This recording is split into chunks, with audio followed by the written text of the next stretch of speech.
Opa! Salve, salve! Vamos falar a respeito dos processos básicos na percepção visual, dando continuidade à aula da percepção, que foi mais abrangente e de forma conceitual, ok? Quando nós falamos de processos básicos na percepção visual, nós temos que compreender que nos últimos anos tem havido ali um progresso considerável, significativo no desenvolvimento no entendimento da percepção visual, tá? Então, grande parte disso se deve aos esforços dos neurocientistas cognitivos, graças ali aos quais temos, então, agora um conhecimento considerável dos sistemas cerebrais envolvidos na percepção visual, tá? A visão e o cérebro. Boa parte da metade posterior, que é a parte traseira do córtex, é dedicada à visão, e o processamento visual ocorre em aproximadamente ali 25 áreas cerebrais distintas, ok? Mas especificamente o córtex visual, ele consiste em todo o córtex occipital, e a parte posterior do cérebro também se estende até os lobos temporal e parietal. Contudo, para compreendermos de forma completa o processamento visual no cérebro, nós precisamos primeiro considerar brevemente o que acontece entre o olho e o nosso cérebro, o nosso córtex, ok? Então, quando nós falamos a respeito do olho e do córtex, esse caminho entre um e outro, existem dois tipos de células receptoras visuais na retina do nosso olho, que são os cones e os bastonetes. Os cones, eles são usados para a visão das cores, da agudeza da visão, ok? E há ali 125 milhões de bastonetes concentrados nas regiões externas da retina. E os bastonetes, eles são especializados para a visão em condições de pouca luminosidade. Então, muitas diferenças existem entre os cones e os bastonetes, que vão se originar do fato de que uma célula ganglionar da retina, ela recebe um input, tá, de apenas alguns cones, mas de centenas de bastonetes. E dessa maneira, somente os bastonetes, eles produzem muita atividade nas células ganglionares e da retina em condições de pouca luminosidade. Então, quando você está estudando à noite e a luminosidade está muito baixa, quem está atuando são eles, para que você tenha ali uma percepção daquilo que está à sua frente, ok? O principal caminho entre o olho e o córtex é a via retina geniculado estriado, e essa via, ela transmite informações da retina para as áreas V1 e V2, por meio ali do núcleo geniculado lateral, conhecido pela sigla LGN, tá? Do tálamo. Muito bem? Cada olho nosso, do ser humano, ele possui o seu próprio nervo óptico. Legal, né? E os dois nervos ópticos, eles encontram-se no quiasma óptico, e nesse ponto os axônios das metades externas de cada retina prosseguem até o hemisfério do mesmo lado, enquanto que os axônios das metades internas, elas atravessam e vão até o outro hemisfério, tudo bem? Em consequência disso, cada lado, cada lado do espaço visual, ele é apresentado dentro do hemisfério cerebral oposto. Então, os sinais, eles prosseguem ali ao longo de dois tratos ópticos dentro do cérebro. Um trato, ele vai conter sinais da metade esquerda de cada olho, e o outro sinais da metade direita, ok? Depois do quiasma óptico, o trato óptico, ele prossegue até o LGN, que faz parte do tálamo, ok? Quando a gente pensa esse caminho, nós temos que compreender que os impulsos nervosos, eles finalmente vão atingir então a área V1 no córtex visual primário, dentro do lobo occipital, na parte de trás da cabeça, antes de se disseminarem para as áreas corticais visuais próximas, tais como a V2, ok? Então, aqui nós temos que prestar atenção porque existem dois canais ou duas vias que são relativamente independentes dentro do sistema retina geniculado estriado, que é a via parvocelular ou P, que é mais sensível à cor e aos pequenos detalhes. A maior parte do input que recebe provém dos cones, e a segunda via, que é a magnocelular ou M, e é a mais sensível às informações sobre o movimento, e a maior parte do input que recebe provém dos bastonetes, ok? Essas duas vias, elas são relativamente independentes e de fato existem numerosas interconexões entre elas, e cada vez mais se torna evidente que o sistema visual ele é extremamente complexo, ok? Por exemplo, há um claro entrelaçamento das duas vias na V1, ok? E finalmente deve-se mencionar que também há uma via cônio-celular, mas as suas funções ainda não são bem compreendidas, ok? Já quando nós falamos dos sistemas cerebrais, nós temos que entender que os neurônios das vias P e M, eles projetam-se principalmente para a V1 no córtex visual primário, ok? Então isso aqui é importante você destacar ali porque é algo bastante importante. Quando nós falamos de V1 e V2, nós podemos aqui começar por 3 pontos gerais a respeito da V1 e da V2, ok? Primeiro, para compreender o processamento visual no córtex visual, que é o V1, e também no córtex visual secundário, que é o V2, nós precisamos considerar a noção de campo receptivo. O campo receptivo para um neurônio é aquela região da retina na qual a luz ela afeta a sua atividade. Então, o campo receptivo também pode se referir ao espaço visual porque ele é mapeado de uma maneira 1 a 1 na superfície da retina, ok? Segundo, os neurônios eles frequentemente influenciam um ao outro, ok? Por exemplo, há ali uma inibição lateral, na qual uma redução da atividade em um neurônio é causada pela atividade em um neurônio vizinho. A inibição lateral ela é útil porque aumenta o contraste nas bordas dos objetos, facilitando assim a identificação das suas linhas divisórias. E o fenômeno do contraste simultâneo ele vai depender da inibição lateral, ok? Para além disso, nós temos que entender uma teoria que é a teoria da especialização funcional.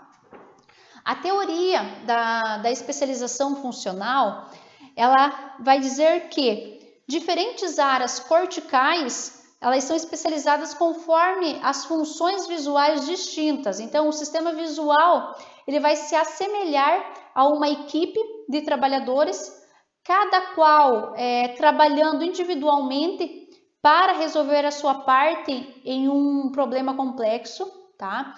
Os resultados de seus trabalhos são, então, combinados para produzir a solução, isto é, uma percepção visual coerente, tá? Porque haveria ali uma especialização funcional no cérebro visual. Aí fica aquela questão, por que haveria uma especialização funcional no cérebro visual? Então, existem aqui duas razões que os pesquisadores trazem. A primeira diz que os atributos do objeto, eles ocorrem em combinações imprevisíveis.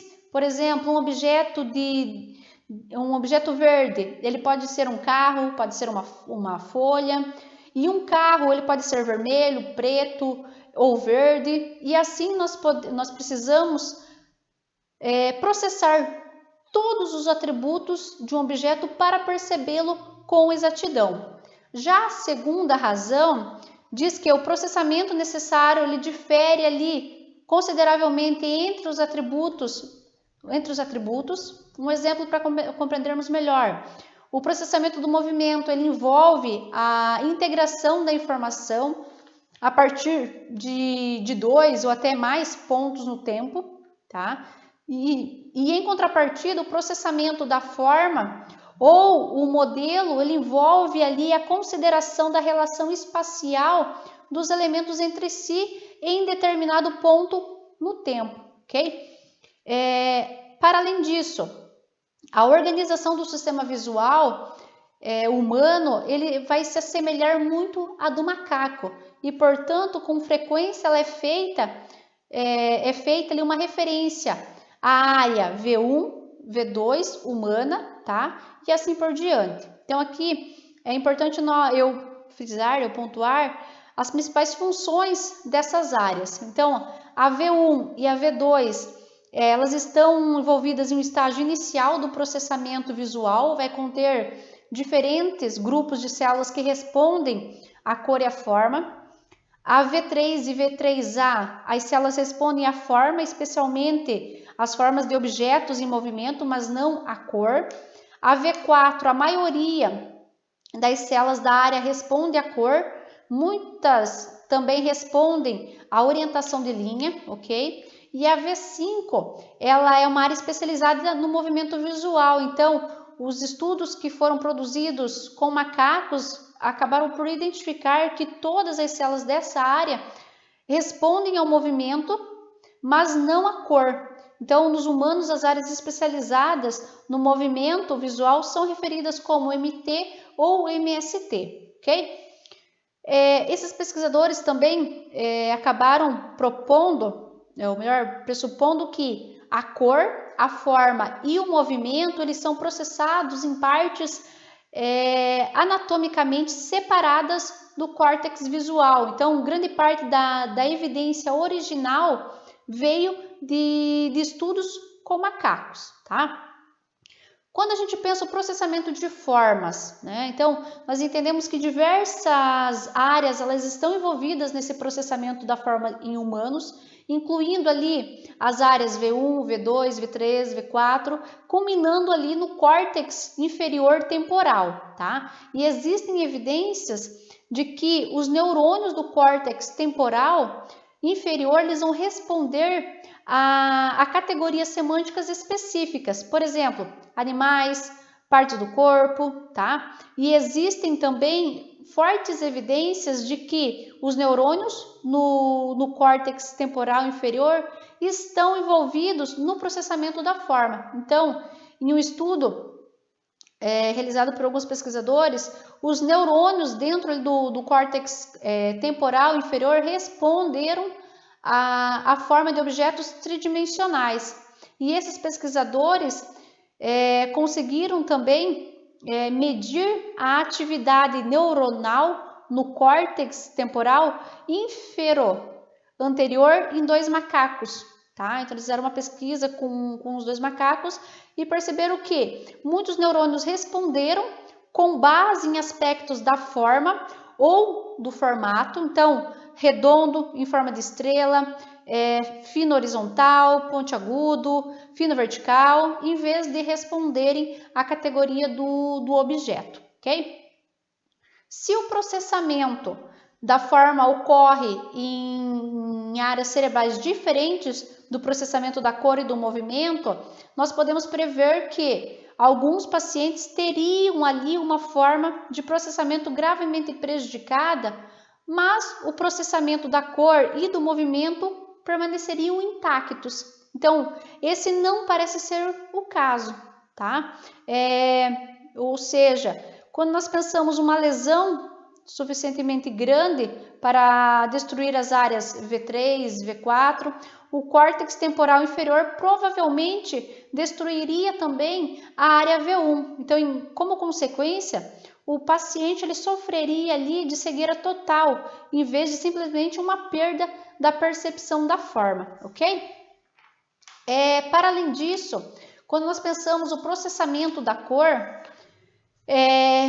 a hipótese de que a área V4 ela é especializada no processamento da cor, ela foi testada de várias maneiras, e isso inclui o estudo de pacientes com lesão cerebral, a partir do uso de técnicas de imagem cerebral, o uso de estimulação magnética transcraniana, tá? Para produzir então uma lesão temporária, ok? Então suponhamos ali que a área V4 e as áreas relacionadas elas sejam especializadas no processamento da cor. Nesse caso, os pacientes com lesão limitada em tais áreas devem exibir pouca ou até nenhuma percepção de cor associada a uma percepção de forma e de movimento normal e também a capacidade de enxergar detalhes ínfimos, tá? Isso acontece em alguns pacientes com acromatopsia, também conhecida ali como acromatopsia cerebral, ok?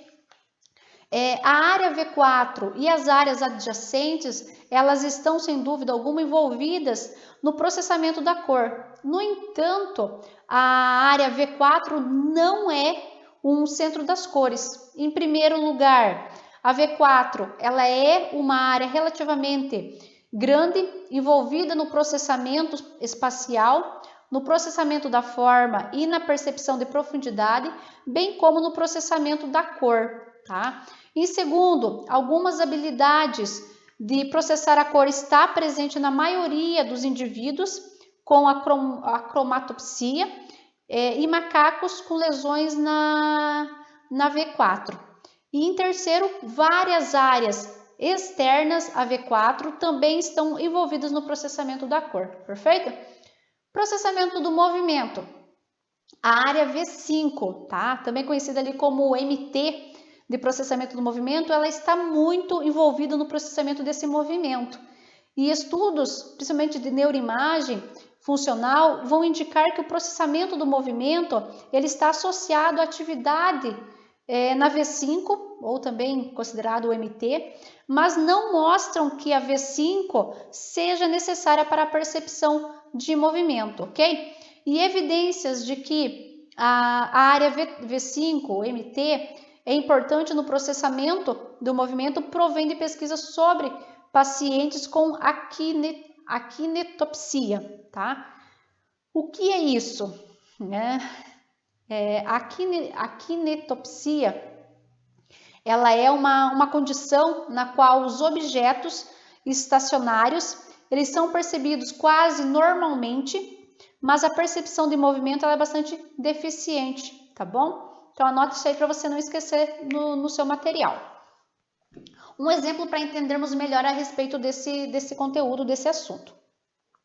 Um estudo de caso, tá? Envolvendo ali uma mulher de 61 anos com akinetopsia. Ela percebia os objetos, tá? Estáticos normalmente, mas movimentos suaves das pessoas eram vistos como quadrados congelados, ok? Pessoas próximas à abertura da porta de um trem, elas pareciam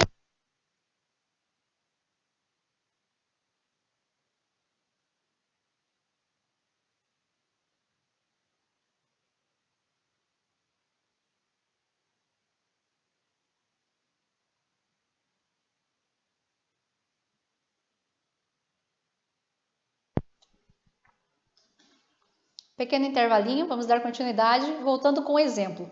Então, um exemplo é o caso de uma mulher de 61 anos com akinetopsia. Ela percebia os objetos estáticos normalmente, mas os movimentos suaves das pessoas eram vistos como quadrados congelados. Então, pessoas próximas à abertura da porta de um trem pareciam se mover em câmera lenta. A V5, a área V5, ela não é a única área envolvida no processamento do movimento, então destaca isso. Também há a área MST, temporal superior medial, que é adjacente e fica logo acima da V5, ok? Então, teve uma pesquisadora, a Vaina, ela estudou 2 pacientes com lesões na área MST. Os 2 pacientes eles tiveram desempenho normal em alguns testes de percepção de movimento, mas exibiram vários problemas relacionados à percepção de movimento. Um dos pacientes foi nominado de IRR, frequentemente tropeçava nas pessoas, nos cantos e em coisas em seu caminho, sobretudo em objetos em movimento, por exemplo, pessoas caminhando. Esses achados sugerem que a MST está envolvida na orientação visual da caminhada dessa paciente, ok? Para além disso, existe uma distinção importante entre movimento de primeira ordem e de segunda ordem. Com exibições de primeira ordem, a forma e movimento difere na luminosidade, que é a intensidade da luz refletida, de seu ponto de fundo, ok? De seu pano de fundo. Por exemplo, a forma ela pode ser escura, enquanto o pano de fundo é claro. Com exibições ali de segunda ordem, então não há diferença na luminosidade entre a forma e movimento e o pano de fundo. Na vida diária, encontramos exibições de segunda ordem com pouca frequência, por exemplo, o movimento da grama causado pelo vento em um campo, ok? E existe controvérsia se diferentes mecanismos estão subjacentes à percepção do movimento de primeira e segunda ordem, tá? Então, evidências de que diferentes mecanismos estão envolvidos foram relatados e a apresentação repetida de exibições de primeira ordem levou a uma redução substancial na ativação nas áreas de movimento MT e MST, e essa adaptação ocorreu porque muitos dos mesmos neurônios eles foram ativados por cada apresentação. Então ali houve uma redução muito semelhante na ativação nas áreas do movimento que ocorreram com apresentações repetidas de exibições de segunda ordem. No entanto, não houve evidências de adaptação em MT quando exibições de primeira ordem eram seguidas por exibições, então, de segunda ordem ou vice-versa. Então, a implicação aqui é que os 2 tipos de diferentes conjuntos de neurônios ativados e, dessa forma, provavelmente envolvidos em diferentes processos ocorriam.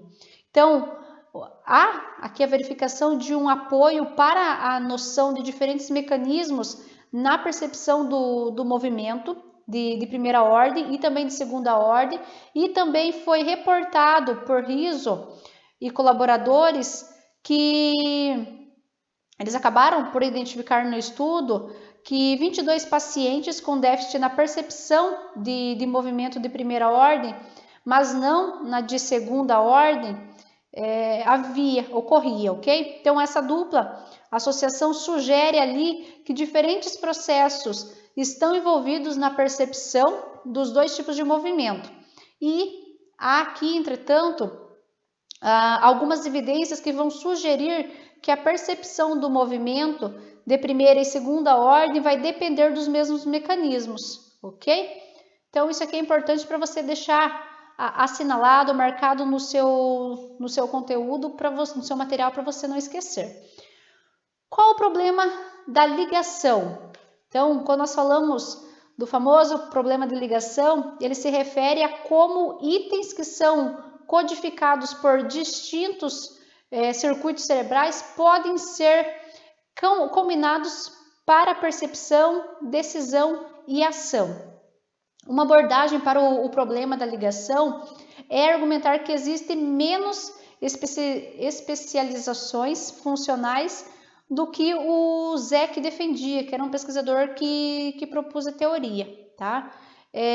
O que reduzia ali a complexidade do problema. Então, alguns autores acabaram defendendo que, na verdade, existem vários problemas de ligação e há o problema de como as características visuais se agrupam, tá? O outro problema é como como a acepção subjetiva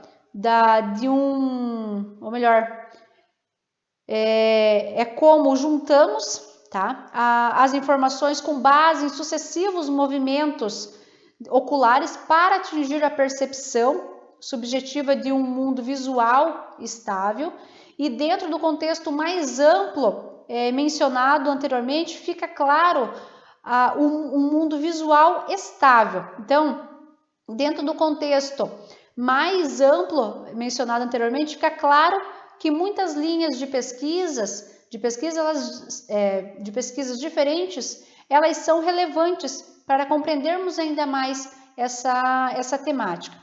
E uma abordagem para a solução do problema da ligação é a hipótese da ligação por sincronia, que, de acordo com essa hipótese, os detectores que respondem a características de um objeto isolado atuam em sincronia, enquanto que os detectores que respondem a características de objetos separados não, ok? Então, é digno de nota aqui, para compreendermos que a ampla sincronização da atividade neural, ela está associada ao conhecimento visual consciente da pessoa.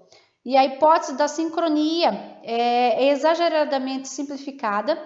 O processamento visual de um objeto ocorre em áreas do cérebro amplamente distribuídas e prossegue por vários estágios, e isso torna, então, implausível que seja atingida uma sincronia precisa, ok? Além disso, outro problema é que, com frequência, 2 ou mais objetos são apresentados ao mesmo tempo. Então, aqui na hipótese da sincronia, parecia difícil manter separado o processamento desses objetos, ok? No entanto, em suma, existem vários problemas da ligação, a maioria dos quais é difícil de resolver. Entretanto, ocorreram progressos, tá? A atenção seletiva, sem dúvida alguma, ela desempenha um papel importante. A ligação das características, ela está associada com frequência ela está associada geralmente à atividade sincronizada em diferentes áreas do cérebro, mas a associação com frequência ela é imprecisa. Também existe ali o problema de explicar por que e como ocorre a atividade sincronizada, tá? Como é feita a avaliação? A teoria da especialização funcional, ela tem sido merecidamente influente, ok? E a hipótese de que o processamento do movimento em geral, ele prossegue de forma um tanto independente de outros tipos de processamento visual, tem recebido um apoio considerável, ok? Então, há aqui pelo menos 3 principais limitações na abordagem teórica desta teoria. Quais são?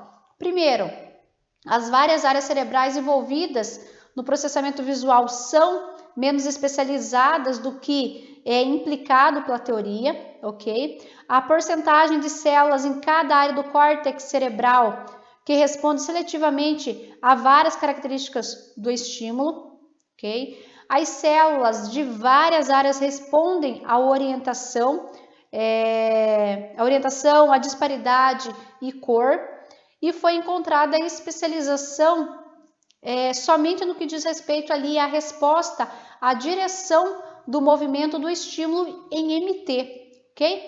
Segundo, o processamento visual inicial nas áreas V1 e V2 é mais amplo no que foi sugerido pelo Zec lá na teoria inicial, ok?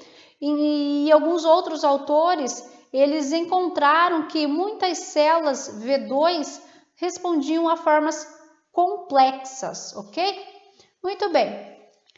Além disso, pensando ainda dentro dessa linha de raciocínio, um terceiro vai dizer que veio a partir do entendimento de Zec e dos seus colaboradores, eles ainda não resolveram o problema da ligação, ok? Então, para fazer justiça, provavelmente existem vários problemas de ligação e ninguém ali os resolveu ainda.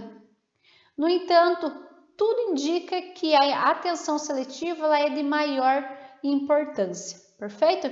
Muito bem, eu vou dando por encerrado essa aula, eu volto com as subaulas dessa aula 2 para a gente não deixar tão extenso, não ficar tão cansativo para você assistir, ok? Aguardo você então, até! Não esqueça de revisar, de assistir novamente a aula, fazer as anotações, colocar os teus entendimentos a respeito do conteúdo, ok? Muito bem, aguardo você, tchau, tchau!